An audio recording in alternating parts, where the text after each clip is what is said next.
এই বিবাহ শাদীগুলোই তো কিছুদিন পর গিয়ে ডিভোর্স। এই ছেলে আশা করছে, মেয়ে আশা করছে, ভাস্তিরা আশা করছে, ভাগ্নিরা আশা করছে একটু গান বাজনা বাজাক, একটু আনন্দ কর। ভাইয়া, ইসলাম মতো আপনি যদি চলেন আপনার জীবনটা সুখীময় হয়ে যাবে।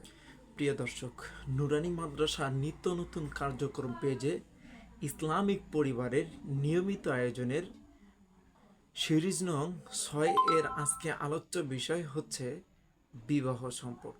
ছেলে এবং মেয়ের জীবনে এই বিবাহটা অনেক গুরুত্বপূর্ণ একটি জিনিস। এই গুরুত্বপূর্ণ অবস্থানটি যদি ইসলামিক রীতিনীতিতে, ইসলামিক অনুসারে, ইসলামের নিয়ম কানুন অনুযায়ী যদি হয়, তাহলে এখান থেকে শান্তির আশা করা যায়। কিন্তু বর্তমান আমাদের আশেপাশে যেই অবস্থানে বিবাহ শাদী অনুষ্ঠিত হয়, এটা কোনো ইসলামিক নিয়ম নয়, ইসলামিক রীতিনীতিতে বিবাহ অনুষ্ঠিত হয় না। আমি জানি না কে কোথা থেকে আমাদের এই ভিডিওটি দেখছেন, আপনার এলাকায়, আপনার সমাজে, আপনার আশেপাশে কিভাবে অনুষ্ঠিত হয়। প্রিয় দর্শক, বর্তমান আমার চোখে যা দেখতে পাই, এটা কোনো ইসলামিক রীতিনীতিতে বিবাহ অনুষ্ঠিত হয় না। যেমন দেখা যায়, বিবাহ দেখলে যে এটা বিধর্মীর বিবাহ অনুষ্ঠান না এটা মুসলিমের বিবাহ অনুষ্ঠান, এটা বোঝার কোনো কায়দা নেই, বোঝা যায় না। বর্তমান আমাদের চারপাশে আমরা যে বিবাহ শাদীগুলো দেখি, এই বিবাহ শাদী 100%-এর ভিতরে 95% বা 96%-এই ধরা যায়, 96% বিবাহ শাদী ইসলামিক রীতিনীতিতে, ইসলামিক নিয়মে অনুষ্ঠিত হয় না।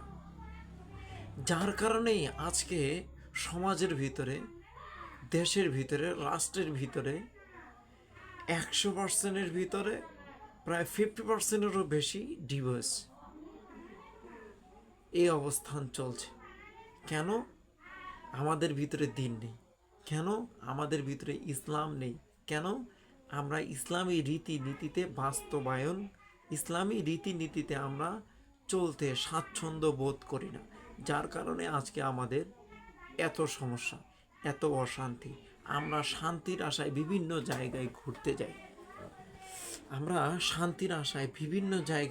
যাই, কিন্তু কি ওই ঘোরার সময় যদি একটু শান্তি পাই, বাসায় ফিরলে আবার অশান্তি শুরু হয়ে যায়। ভাইয়া, অশান্তি তো শুরু হবেই। কেন? আপনি তো ইসলামী রীতিনীতিতে, ইসলামিক মাইন্ডে চলাফেরা করেন না। আপনার ভিতরে অশান্তি হবে না তো কার ভিতরে অশান্তি হবে? ইসলাম মানেই তো শান্তি, ইসলাম মানেই তো শান্তি। আজকে আমাদের অবস্থান কি হয়েছে ভাই জানেন? আজকে আমরা আমাদের আজকে আমাদের অবস্থান কি হয়েছে ভাই জানেন? অবস্থান হয়েছে ইসলামটাকে ঘষে মেজে আমার যতটুকু যখন প্রয়োজন ততটুকু নিয়ে বলছি আমি মুসলমান।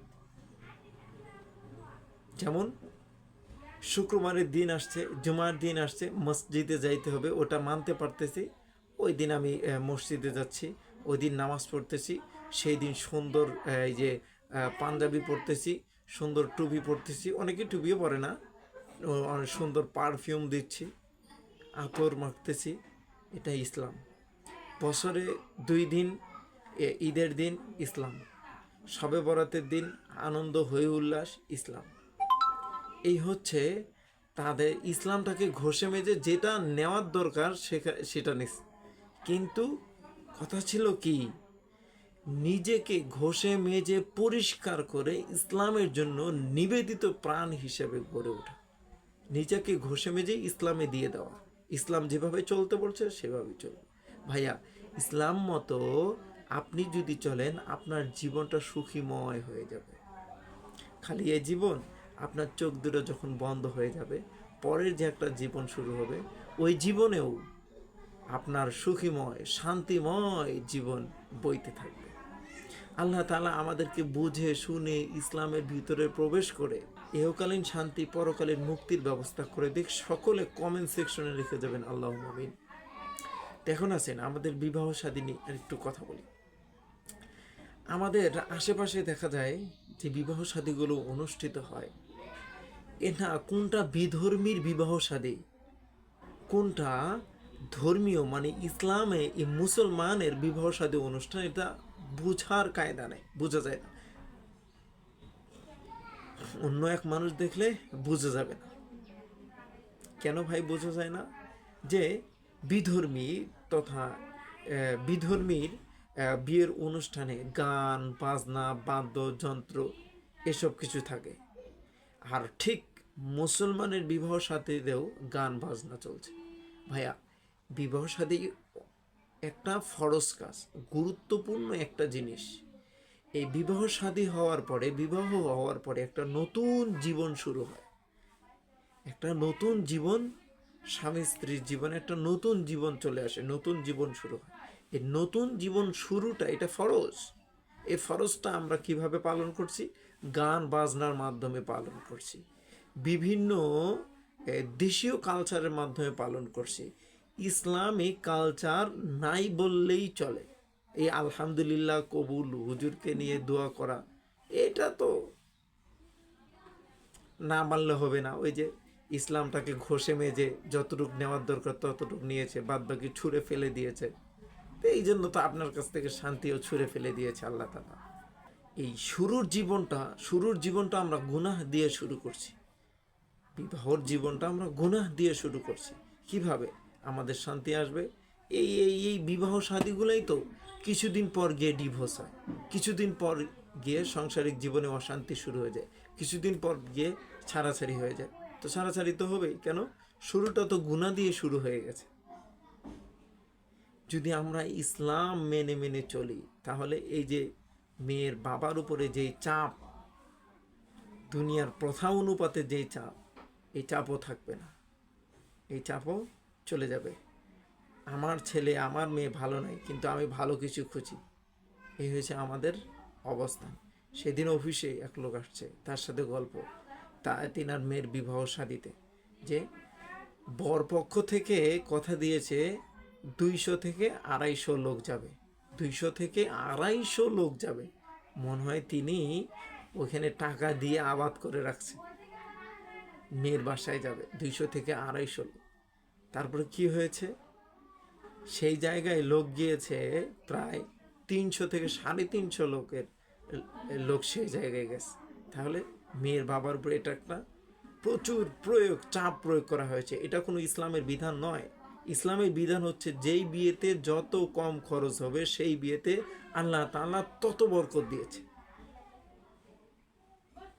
এই জন্য হাতে ধরে বলি, পায়ে ধরে বলি, আমরা ইসলামের গণ্ডির ভিতরে প্রবেশ করি, আমরা ইসলামের দিকে ফিরে আসি।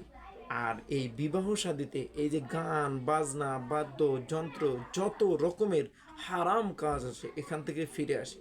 ভাইয়া, অনেকেই বলে এই ছেলে আশা করছে, মেয়ে আশা করছে, ভাস্তিরা আশা করছে, ভাগ্নিরা আশা করছে, একটু গান বাজনা বাজাক, একটু আনন্দ করুন। না, আপনার এই একটুই তো অনেক কিছু হয়ে গেছে। এই একটুই আশেপাশের মানুষের জন্য এটা ক্ষতিকর একটা বস্তু হয়ে দাঁড়িয়েছে। এই একটুই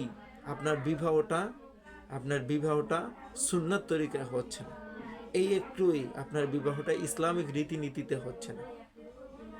এই জন্য বলছি, বিবাহ যেহেতু শুরু, এই বিবাহটা ইসলামিক রীতিনীতিতে হওয়ার চেষ্টা করেন, তাহলে দেখা যাবে আমার আপনার জীবনে সুখ শান্তির হাওয়া বইতে থাকবে।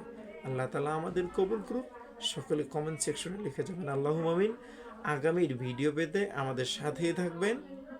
আর যদি আপনার কোনো গুরুত্বপূর্ণ প্রশ্ন থেকে থাকে, যে বিষয়টি আপনার জানার প্রয়োজন ইসলামের, এই বিষয়টি আপনি কমেন্ট সেকশনে লিখে যাবেন, কমেন্ট করে জানাবেন। ইনশাআল্লাহ আগামীতে আমরা এই বিষয়ের উপরে ভিডিও দেব।